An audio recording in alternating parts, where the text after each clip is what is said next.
Hey everybody, welcome to the video. It's Monday, August 30th. We're breaking down this 9-game main slate that we have over on DraftKings today, and it looks pretty good. We have a lot of good pitching options up top, have some decent SP2s, we have good stacks to talk about, so it should be a fun one.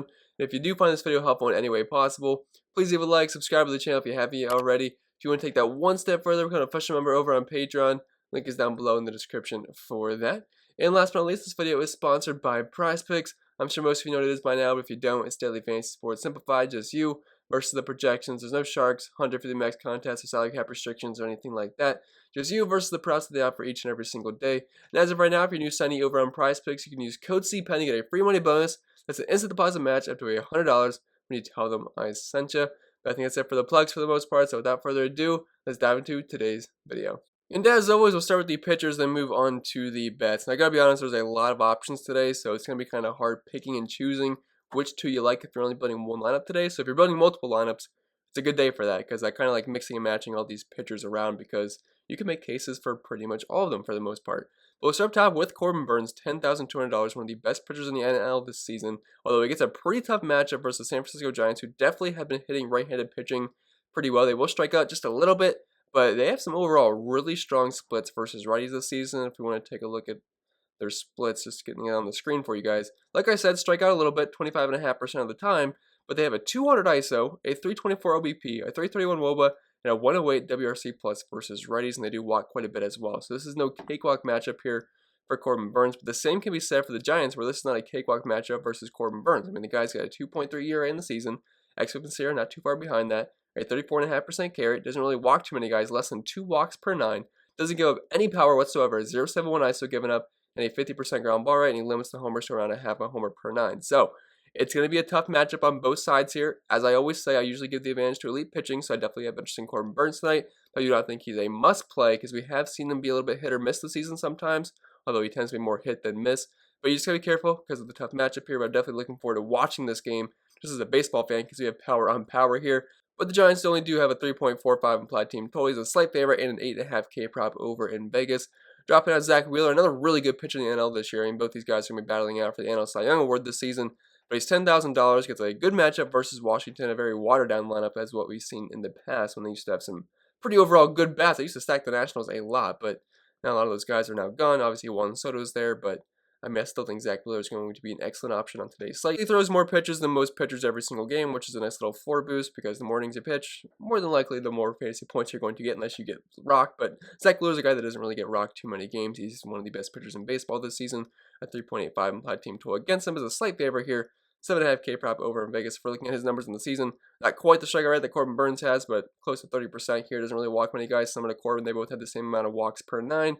Gets a lot of ground balls, limits the power. Like, these are two of the best pitchers in baseball, limiting power, getting ground balls, and limiting hard contact. Like, only a 23.7% hard contact rate for Wheeler, and only a 24.9% for Corbin Burns, both less than a homer per 9. Corbin's only at a 0.3 homers allowed per 9 rate, which is absolutely insane. So I like both of these guys. Are two of the safest pitchers in baseball, and if you had the money for both, I would feel pretty good about that, but I don't think they're absolute must-plays today just because of the other options that we have. Robbie Ray, $9,700. I could see him being very popular today because you get a little bit of a discount compared to Burns and Wheeler, and he's been really, really good this season. He's coming off a 14 strikeout game versus a really tough matchup in the Chicago White Sox. And I realize the Orioles are better versus lefties than they are versus righties, but if you can get 14 Ks versus the White Sox and just have over 30 plus fantasy points, you can do the same thing to the Orioles, and Robbie Ray has been fantastic all season long.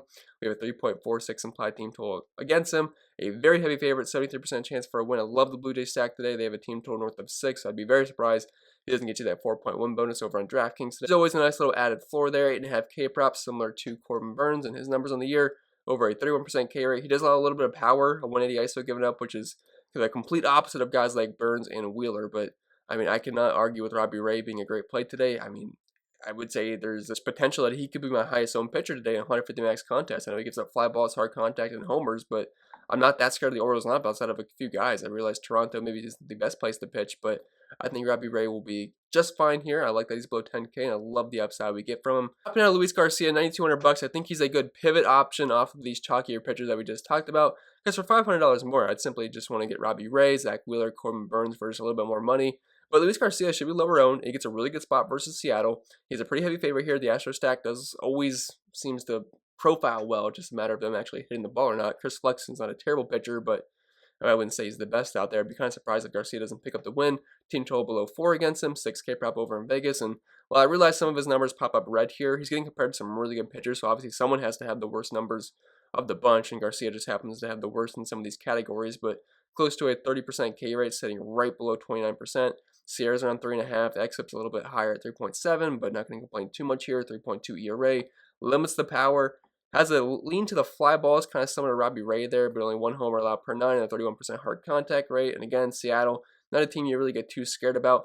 I prefer using lefties versus them compared to righties, but they still strike out around 25% of the time versus right-handed pitching. ISO is not terrible.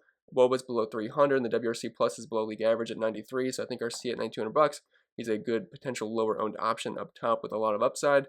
Then German Marquez, $8,500. He gets a great matchup on the road, so outside of Coors Field, versus Texas, a park that has definitely played better to pitching this season, and this is just an awful lineup overall. Not really scared of any bat here at 3.85 implied team total against them, which you got to keep in mind that the Rockies bullpen is terrible, so I'd say most of the damage probably comes against the Rockies bullpen.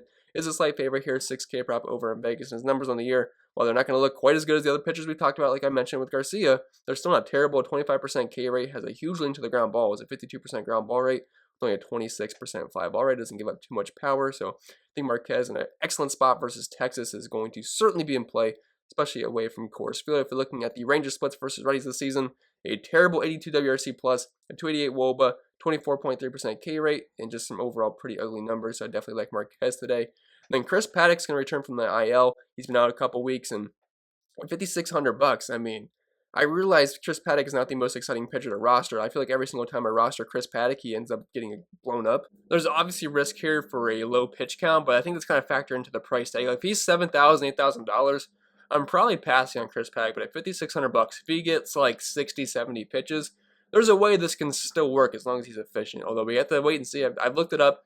I've not seen an official pitch count on him. If they say if it's like 40 to 50 pitches, then yeah, maybe you could be out on Paddock. But if we can get into like the 60s and 70s, again, keep in mind, this price tag is pretty darn good. It's a great matchup here versus Arizona, a team that's really struggled versus right-handed pitching. Only a 4.1 implied team total against them. It's actually a pretty heavy favorite here. The Padres are in a great spot versus Gilbert. They're actually one of my favorite stacks on the slate today. So if he gets that win at $5,600, that is going to go a long way over on DK today. 5.5K prop over in Vegas. And his numbers on the season, the ERA is terrible above 5, but the xFIP and Sierra, about a run or so lower, both below 4 here, 22.5% carry. Doesn't really walk too many guys. It will give some pop, it won't give up any 35.3% hard contact rate, but if we're looking at the Diamondbacks splits versus right-handed pitching this season, it does get pretty ugly, close to a 25% K rate, only a 135 team ISO, 294 WOBA, and an 80 WRC plus. So for only $5,600, I don't think he has the highest ceiling in the world today, but he's going to allow you to fit in some very expensive stacks today. Like if you want to go, just for example, Robbie Ray and Chris Paddock, you should be able to afford pretty much a full-on Blue Jay stack or a full-on Yankees stack or Padres, whatever you prefer today. So he is purely a price play, but I think he can get you by with around 15 fantasy points, which at $5,600 you will take every single day. But with that being said, I think that'll be it for the pitching, so we can move right over to today's stacks. And the first team I want to talk about is the Toronto Blue Jays here at home versus Chris Ellis and the rest of Baltimore Orioles bullpen, which is definitely not that great. So I'm a big fan of all the Blue Jays here, but team total north of 6. George Springer is expected to return today. That is not confirmed yet, but that is the expectation. So I'll make him the thumbnail of this video just in case he does return, because I definitely like him quite a bit. Leading off below $5,000. I mean, he's got a ton of power in his bat. Marcus Semien, Vlad, Bichette, Teoscar Hernandez, these guys have been fantastic all season long. Even the bottom of the order is going to be playable. Corey Dickerson is really cheap left-hand righty matchup at $3,000, although he's going to be in the 6th hole today, assuming Springer is back because he was hitting 5th. Gurriel, $4,100, Alejandro Kirk, $4,000, and Kevin Smith at the bottom of the order, $2,300, but this entire lineup is going to be in play today, and while they are a little bit expensive today, I think we can certainly make it work. Moving on over to the San Diego Padres, they get a matchup versus Mr. No-Hitter Tyler Gilbert, who definitely hasn't been as sharp ever since he had that no-hitter, which I think that was kind of obvious that he wasn't going to keep doing something like that, but I definitely like the Padres here, especially the righties versus Tyler Gilbert, although you can use lefties in tournaments, but pretty much everybody's in play here. We have a team total north of 5.25, 5.32 to be exact. We're on the road in Arizona, which I would say is a bit of a park boost, hitting from Petco. And Tatis, I mean, he's one of the top overall plays on the slate. He's my highest projected batter. If you had the money for him, great. If not, I don't think it's the end of the world, but he definitely projects it very, very well. He has tons of power versus lefties. Cronenworth, prefer him versus righties, but he can hit lefties fine, $4,100. And if he is hitting in the 2-hole, Manny Machado, love him versus lefties. He's below 5K. He grades out very well for me. Tommy Pham, same boat as Manny Machado, batting cleanup here, only $4,400. I think he's a very good cash game play today. Hosmer is dirt cheap at $2,700, although it is a lefty on lefty matchup. But at some point, he'll see a righty. And you got to keep in mind, Arizona's bullpen is one of the absolute worst in the league. If you sort them by xFIP, I mean, they are right up there with the Colorado Rockies as being one of the worst bullpens in the league. So if they can get Tyler Gilbert out of the game early on, they're going to see some righties, and all these lefties are going to certainly look like better plays. And at $2,700, I mean, I think Hosmer is a fine tournament play today. Omar has pop versus lefties. Also, Noel's got pop versus lefties, and Kim is absolutely free here. Second base and shortstop eligible at $2,000. I know it's not a pretty play, but I do like all the Padres quite a bit here, and their prices really aren't that bad besides the tees. And the next team I want to talk about is the New York Yankees here versus who knows who for the Los Angeles Angels, because we do have a confirmed projected starter, although DraftKings right now just added Jose Quintana as a projected starter, although when I first woke up today, there was no one there. And outside of Shohei Ohtani, they don't have any good pitchers, so I don't think it really matters. So if it is Quintana, great, that's a boost for the righties here, although he hasn't been exactly terrible if you look at the underlying numbers this year. But so the righties will profile well. But whoever it is, I still like the Yankees today. I mean, if it's a lefty, okay, the righties get the boost. If it's a righty, the lefties look better, but you can still use the righties too. So I like all the Yankees here. If I had to guess their team total, nothing's out right now because we don't really know the starter. But I'd guess it's going to be somewhat close to 5, maybe more. We'll have to see. But I mean, this isn't a super expensive stack outside of Aaron Judge. So it's kind of like the Padres where, yeah, Tatis is super expensive, but everyone else you can kind of fit in quite nicely. So, I mean, DJ LeMahieu leading off $4,000. Fine, not a lot of power in his bat, but he's leading off for what should be a pretty good stack today. Anthony Rizzo, $3,700. I prefer if it's a righty in the mound. We'll have to see what happens, but I like that price point quite a bit. Aaron Judge, he crushes lefties or righties, so he's certainly going to be in play, the top play on the Yankees tonight. Giancarlo Stanton, $4,600. He murders lefties, so if it is Quintana, I mean, I think he looks really good at mid 4K range. Joey Gallo, kind of similar boat for Anthony Rizzo, or if it's a lefty, kind of a bit of a hit to him, but if it's a righty, definitely a boost for him. I love that price point below $4,500. Gio Urshela. The rest of the lineup is kind of just lineup fillers for the most part, but some of these guys are cheap, like Brett Gardner, Andrew Velasquez, although they're kind of cheap for a reason. But I do think the Yankees are certainly going to be in play today, although as of right now, we don't have a confirmed starter, but it looks like DraftKings is projecting Jose Quintana, but we'll have to wait and see. The last team I want to talk about is the Los Angeles Dodgers, and it's mainly just because this is a really, really good offense, and Drew Smyly does allow over a 200 ISO this season, and he does struggle more so with righties, and we have a lot of righties in this lineup. We have a team total north of 5.25 here, and just a loaded lineup, man. Trey Turner, Justin Turner, Mookie Betts, Albert Pujols, who's just kind of specifically there because there's lefty on the mound, although at some point he'll probably get pinch hit for. Corey Seager, AJ Pollock, Chris Taylor, and Will Smith. Like, this is a very, very good lineup. They are very expensive, though. Although I will say there's only 2 projected starters here above $5,000, so it's not quite as expensive as it typically is, because usually Max Muncy, he's in there, he's super expensive, so I'll have to see how the order looks like. But I like the Dodgers quite a bit. I mean, I know Drew Smyly's actually been okay recently, but he's a guy that allows power, and this is a team that hits for a lot of power. Like, this is a loaded lineup. Trey Turner, he always has stolen base upside. He can hit for power. He hits for a high batting average. There's really no downside at all with Trey Turner besides his price point. But even then, if you use a cheaper pitcher today, shouldn't be too that hard to fit in Turner. Then you have the other Turner right below him. He hits power versus lefties. Mookie Betts is just an elite bat overall. Although over the past couple of seasons, he struggled more so with lefties compared to righties, which is kind of weird, but he'll be just fine here. Pujols actually has some really strong splits versus lefties this season. I realize he might get pitch hit for, but really at his splits, I mean, I realize he's an old man, but batting .304 with a .390 WOBA and a .287 ISO versus lefties this season, pretty darn good, and only a 13% K rate. Corey Seager, prefer him versus righties, but AJ Pollock, I mean, he hits for pop versus lefties. Chris Taylor, Will Smith, same as everybody else. So I do like the Dodgers here quite a bit. I wouldn't say they're my favorite stack today, but they're definitely on the board. That being said, I think that'll be pretty much it for the video. So I hope it was helpful, and if it was, make sure you leave a like, subscribe to the channel if you haven't already. If you want to take that one step further, kind of official member over on Patreon. Link is down below in the description for that, although I would probably wait until the first of the month. But if you do sign up now, I can refund you on the first of the month so you don't get double charged. But yeah, I think that's pretty much it. Make sure you check out Prize Picks if you haven't already. It's just you versus the projections. And as of right now, if you're new signing over there, if you use code CPEN, you get a free money bonus up to $100 when you tell them I sent you.